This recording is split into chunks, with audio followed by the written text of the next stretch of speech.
தேவனே நான் ஓமதண்டையில்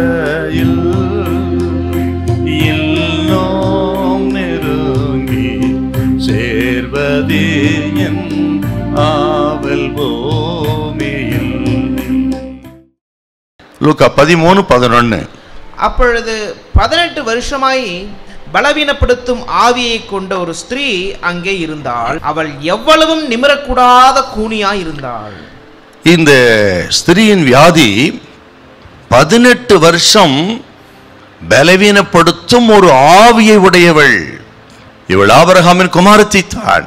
ஆனால் ஏதோ சில சந்தர்ப்பங்களிலே சாத்தானுக்கு இடம் கொடுத்து விட்டாள். அதன் விளைவு 18 வருஷம் குனிந்து நடக்கக்கூடிய ஒரு விலங்கை போல மாத்திட்டான் பாருங்க. 16வது வசனத்தை நம்ம பார்க்கிறோம். ஆண்டவர் இயேசு சொன்னார், ஆக 18 வருஷமாய் சாத்தானின் கட்டிலே இருந்தாளாம். சிலருக்கு சில வியாதியை கொடுத்து அந்த வியாதியே ஒரு கட்டாக இருக்கிறது அநேகருக்கு.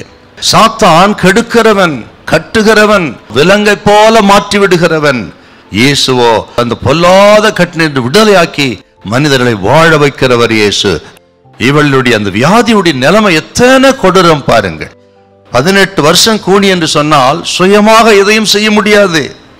ஆக சுயமாக எதை மேலிருந்து எடுக்க முடியாது, திரும்ப முடியாது, அமர முடியாது, படுக்க முடியாது. சரீரத்திலே பாதிக்கப்பட்டிருந்தனால 18 வருஷம் வியாதி மனதளவிலும் பாதிக்கப்பட்டிருப்பார். இத்தனை ஒரு பரிதாபமான நிலைமைக்குள் இருந்த இந்த 18 வருஷம் கூனியாக இருந்தவளுக்கு இயேசு ஒரே நாளிலே சுகம் கொடுத்தார் என்று சொன்னார். ஒருவேளை நீங்க கூட அப்படிப்பட்ட பரிதாப நிலைமைக்குள்ள இருக்கலாம்.